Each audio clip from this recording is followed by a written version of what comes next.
Hey my friend, thanks for watching. This video is going to be a little bit different because I want to share honestly a little bit about my process. Um, I've shared, some of the highlights before, but I think the mundane aspects or the even sometimes the intense aspects I haven't shared so much. And I think that's just because it's not glamorous. It doesn't feel share worthy for me, whatever that is.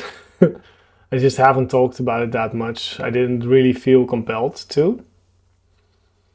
But in general, I think what's good to say is that here, for me, even though there is no me, it's hard to find words. But let's say for me, this whole process has been brutal. It has been very, very, very intense. And it happened to me. I was just interested in spirituality always, like my entire life. Since I was a kid, I was loving churches already. So I was really into this, like from a very, very young age. And I was noticing all these sort of energies and how people behave and sort of their feeling into what they're feeling from a young age. And I think this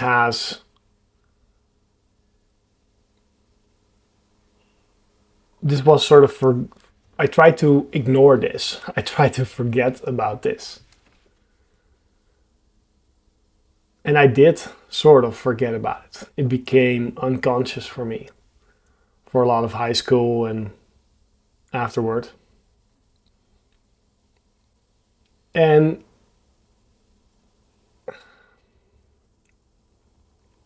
I was always primed to do this, to share about spirituality, to share about psychology and things like that. And somehow that led to me meditating and working on myself as a maniac, sort of first in a personal development type of sense.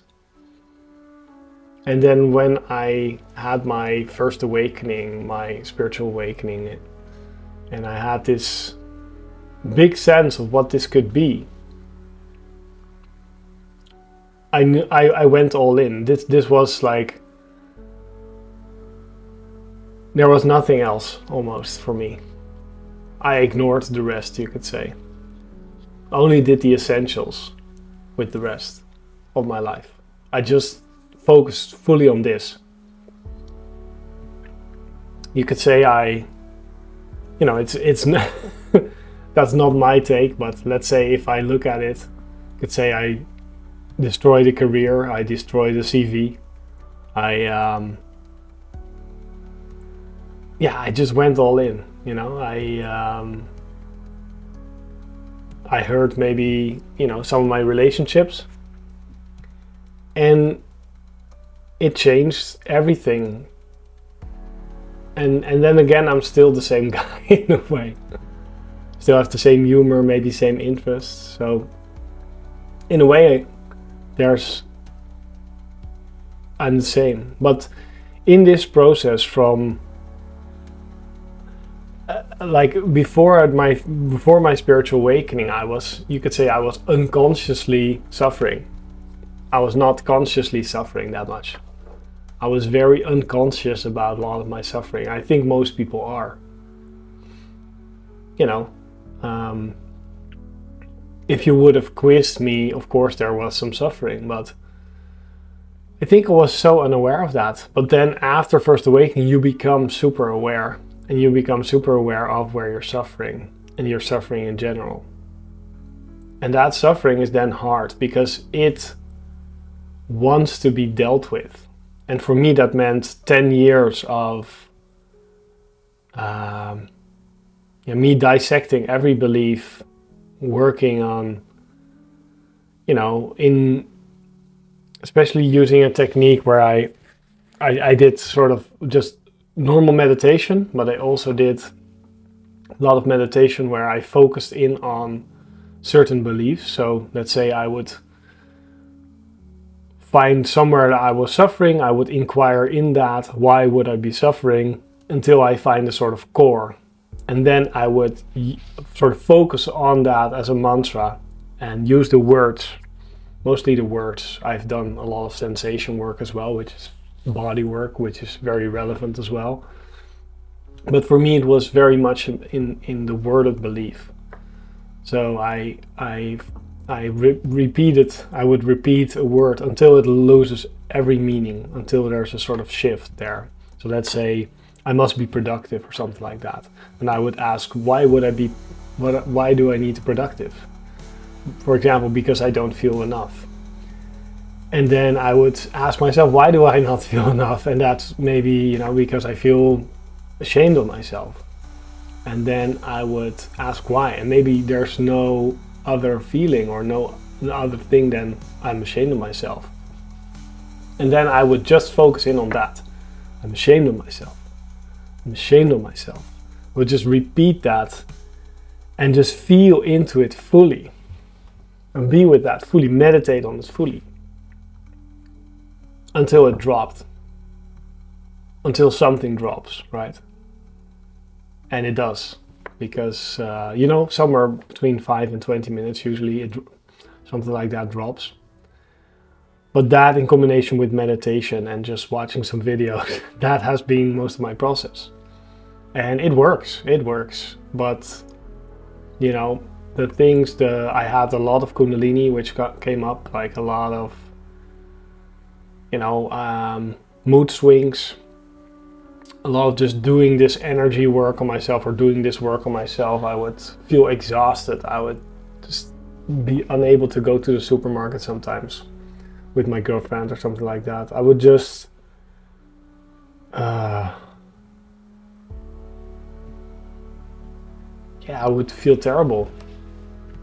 And then again, I knew that I was facing this suffering and releasing this suffering, which was in the way. So I knew I was sort of doing the right thing as well.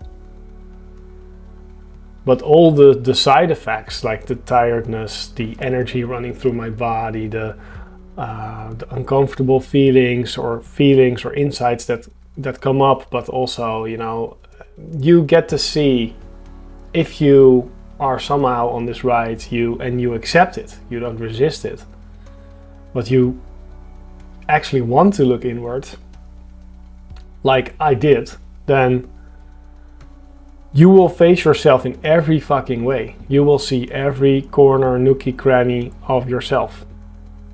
And it's a lot. It's intense. Every painful memory I've been over many times. Every, from early childhood to now, everything that had any suffering wanted to be looked at. And wanted to be released or embraced with love. And, I've been, I think, reluctant to speak about that also because it could be way worse, but for people, but a lot of people seem to have it a lot easier. It has been fucking rough. And then again, it has been the most amazing journey I've ever made. And in a way, I feel I'm still on that journey, even though it's very different now because there's no sense of self and there's no, experientially, there's no sense of self. There's no inside, outside, subject, object, or anything like that. There's material coming up, but it's way less. There's energy coming up, but it's way, way less. So there's, but sometimes the intensity is still really intense. When things come up, it can be really intense. Because the system is so much more sensitive as well. So this whole awakening business, you could say, or enlightenment business, whatever, is something you don't do for fun. You know, it's kind of like people that on the internet sometimes want to awaken their kundalini, and I'm like, no! You know, it's like, or want to open their third eye, or want to whatever. If you want that, of course, somehow you're attracted to that, so you must be willing to do the work. But this, you know, all this stuff is really, it's not for the faint at heart. It's like it's the commitment of a lifetime. So you need to want it so bad that that death, you know, death would be okay for you. Yeah. You die for this, basically. You don't actually die, but the ego dies, right? So it's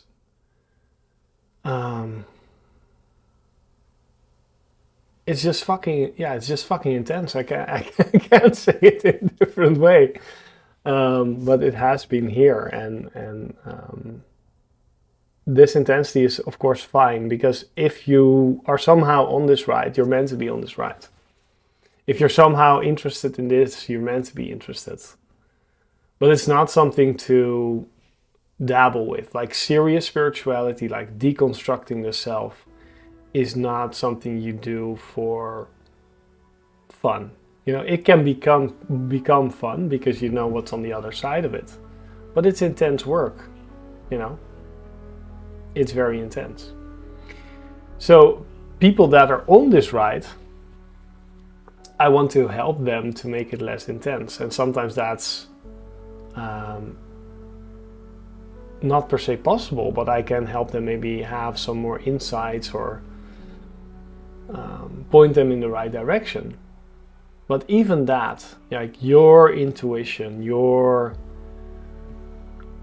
own orientation and navigation, the techniques that somehow stick with you, that somehow want to be done through you, or the support that you get. Life is organizing this for you, you could say.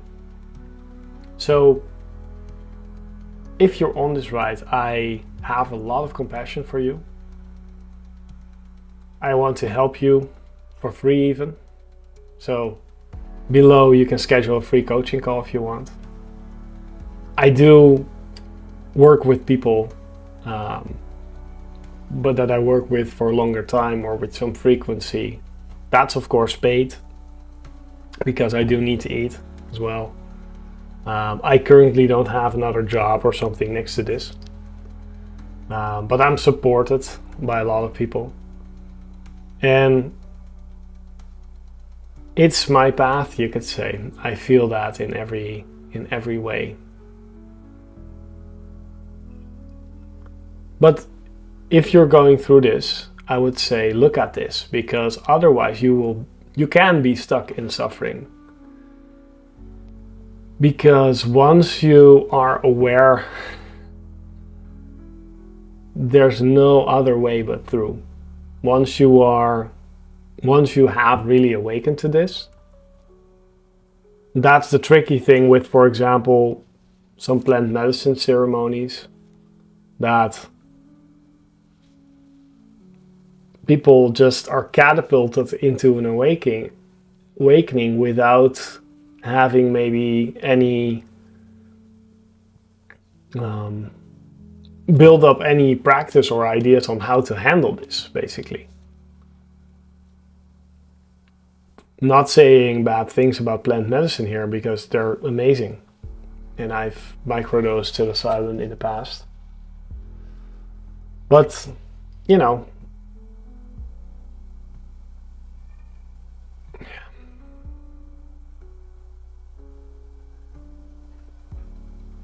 I just wanted to share that with you guys. And it's maybe a different video than I'd normally do. But maybe to share an example, yesterday I went to the gym. And while I was at the gym, I noticed that there was one thought that was creating some suffering in me. Noticed it was totally in the way. And it was a thought, I don't know what I'm doing. It was a belief, like, I don't know what I'm doing. It was a belief. So I looked into the belief first rationally, like, do I know what I'm doing currently? Yeah, I'm lifting weights. Can I know the future? No. Right? That's not possible. That's just an idea in your head. If you think you know the future, that's just a belief. That's just an idea. So you can't know the future. And you know the past only from memory. So it's, it's an illusion basically. Or it's,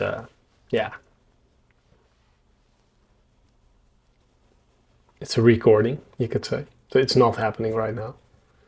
So I don't know what I'm doing with my life rationally. Or I don't know what I'm doing. Rationally didn't make any sense. So I looked into it further. I actually went to the toilet to meditate on this. I looked into this and it dropped.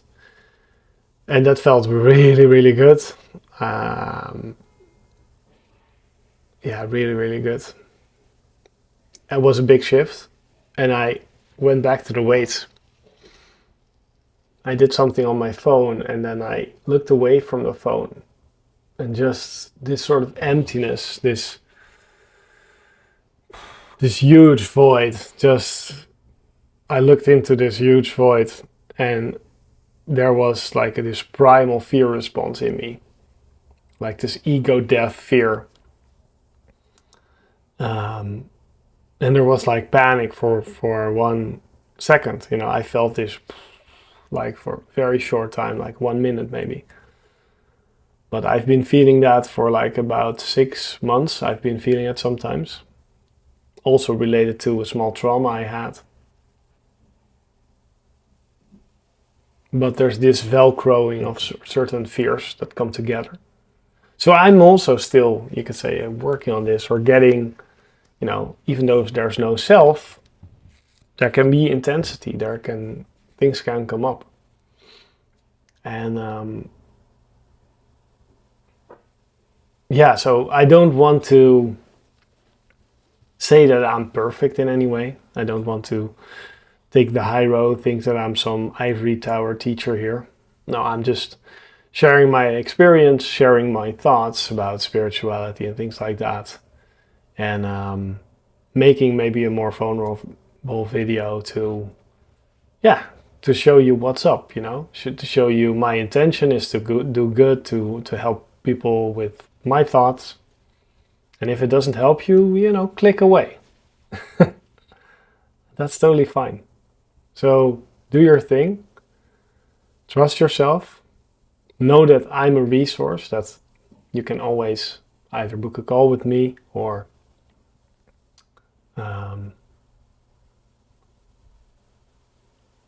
comment a question and I can answer, or send me a DM on Instagram or something like that. Know that I'm here to help. And that's my path, and it hasn't been easy. But I know I'm born for this. So don't have anything to add maybe, but thank you for watching. Thank you for your support. I love you. Bye.